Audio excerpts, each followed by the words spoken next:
Bismillahirrahmanirrahim. Assalamualaikum warahmatullahi wabarakatuh. Waalaikumsalam.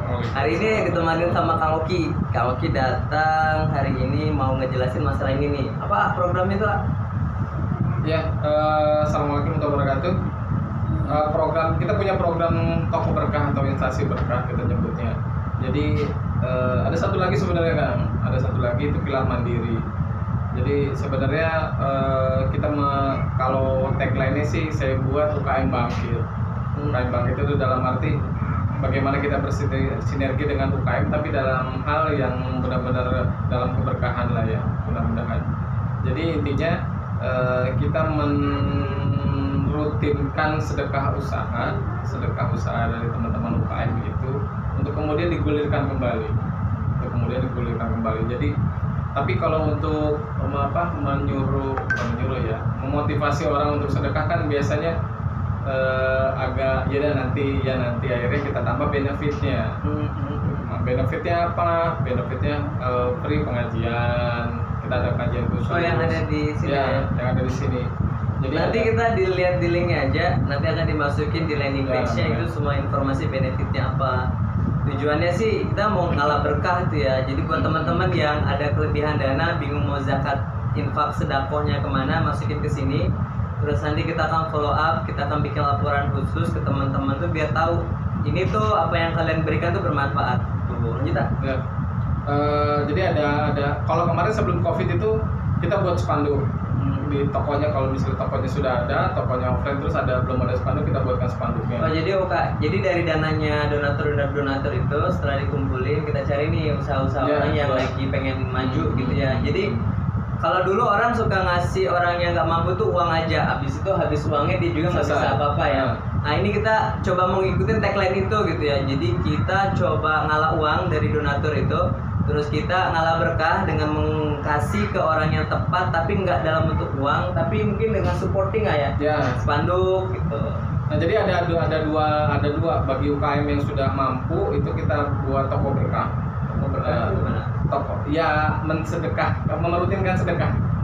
Nah kalau yang satu lagi untuk bagi mereka yang pengangguran, duafa, fakir miskin itu ada pilar mandiri. Jadi kita support untuk mereka rombongnya terus atau etalase. Oh, jadi buat teman-teman yang kena PHK nanti bisa disupport bisa. Ya, rombongnya, etalase bisa. Itu. Gitu. Tapi kita survei karena itu ada batasnya, ada limitnya. Kita bukan yang tidak berlimit, ada limitnya. Maksudnya satu bulan nanti berapa orang yang kita bantu dan itu kita dampingi. Jadi mentalnya mereka juga mungkin kan mentalnya masih mental karyawan. Betul. Hari ini jualan semangat, besok ada tetangganya temannya bilang kamu jual down gitu ya. Oke, didampingin. Untuk yang pilar mandiri ini bahasanya kita pinjamkan lah ya. Karena kalau kita hibahkan itu bisa pindah tangan. Dijual ya sama dia ya. Betul.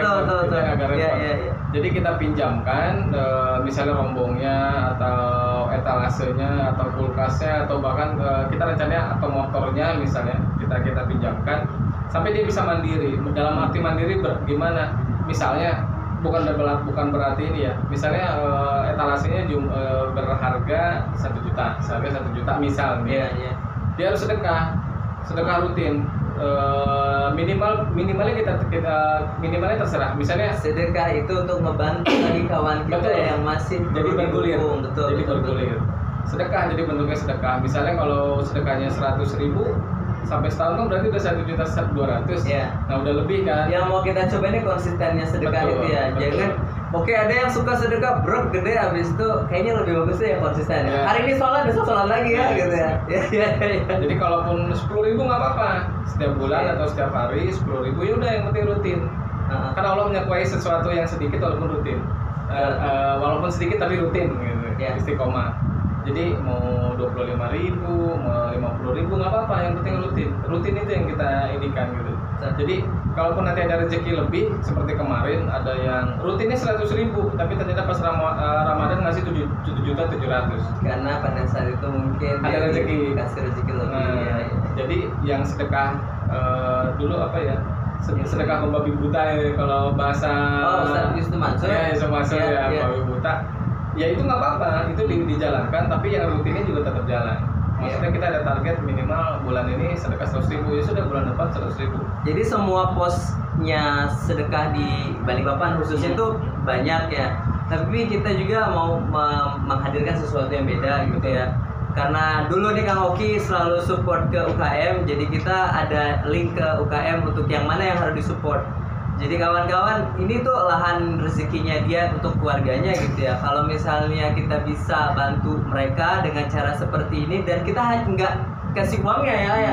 Kita ngasih kailnya, mereka sendiri nanti yang kita akan training melalui jaringannya Kang Oki. Dan teman-teman juga kalau nanti punya jaringan, bisa kita bareng. Oh ya, di bawah itu nanti bisa lihat ada kontak untuk kita diskusi, untuk tanya-tanya boleh kapan aja. Nanti kontaknya saya juga sama Kang Oki ada di situ. Lanjut tak? Ya, ada beberapa hal, maksudnya gini. Saya juga kalau begitu, misalnya kita mau sedekah sembako, ke fakir miskin, yang orang yang benar-benar berhak menerimanya. Tapi kemudian ada masalah begitu dibagikan sembakonya seperti kemarin, seperti COVID ya kemarin, sembakonya dibagikan gitu ke semua dengan kondisi yang sama. Si penerima belum tentu sama kondisinya. Bisa jadi ada ibu-ibu atau lansia yang dia ya alhamdulillah dapat sembako, tapi nggak punya kompor. Padahal kompor yang lagi dia penting kan sekarang dia. Jadi pemerintah juga kan memberikan apa namanya ya? Apa sih namanya? Jaminan itu ya, jaminan sosial ya. Yang keseda yang kayak gitu modelnya. Itu kan bentuknya sembako, tapi kemudian sampai ke masyarakat belum tentu tepat sasaran. Maksudnya tepat sasaran tuh kondisi orangnya seperti apa. Kalau yang benar-benar miskin, fakir miskin, terus janda, lansia lagi, terus anaknya nggak ada atau anaknya di mana, dia nggak punya kompor, nggak punya rice cooker misalnya, atau nggak ada listrik, sembakonya buat apa? Nggak tepat. Ya. Akhirnya dijual. Oh iya ya. Akhirnya dijual simpel. Nah, saya dan teman-teman juga gimana caranya supaya ini tepat sasaran. Tepat sasaran, orangnya udah tepat nih ya, cuman yang disumbangkan belum tepat nih bentuknya. Akhirnya gimana caranya supaya itu pakai pihak ketiga lah ya, pihak ketiga si UKM menjadi mitra kita, bisa nggak masakan sembako ini tapi diberikan kepada ibu itu. Jadi bisa langsung ditelan ya. Nanti bentuknya kurangnya apa, lauknya apa, kita menumbuhkan masyarakat sekitar nih, donasi dari masyarakat sekitar. Bisa nggak kita subsidi, kita stimulus sembako itu di warung ini, kemudian ini akan membagikan ke orang-orang yang berhak. Nah, jadi bentuknya bukan sembako lagi akhirnya, kecuali kalau memang akad di awalnya membagikan beras, ya kita bagikan beras. Tapi kalau misalnya akadnya sedekah untuk fakir miskin, infak buat fakir miskin, zakat, kan bentuknya belum tentu uang, ya bisa macam-macam. Dan kami sih mencoba untuk tepat sasaran dan tepat barangnya, tepat ininya. Jadi dan kita juga membelokkan sebentar si dana itu untuk kembali memutar ekonomi. Maksudnya dibelokin itu dijadikan alat pancing, bro. Jadi awalnya uang kalian kita jadikan alat pancing yang sesuai sama mereka. Mereka memancing apa nih? Mereka ternyata perlu kompor. Ya akhirnya dijual sembakonya. Itu. Ya udah itu dulu informasinya. Bisa nanti diskusi lagi. Lihat aja di bawah ada ininya lah ya. Ada kontak-kontak kita, sama mungkin ada brosur-brosur bisa diambil di sana. Mari ya. Oh iya, ini hari Jumat berkah ya. Waalaikumsalam.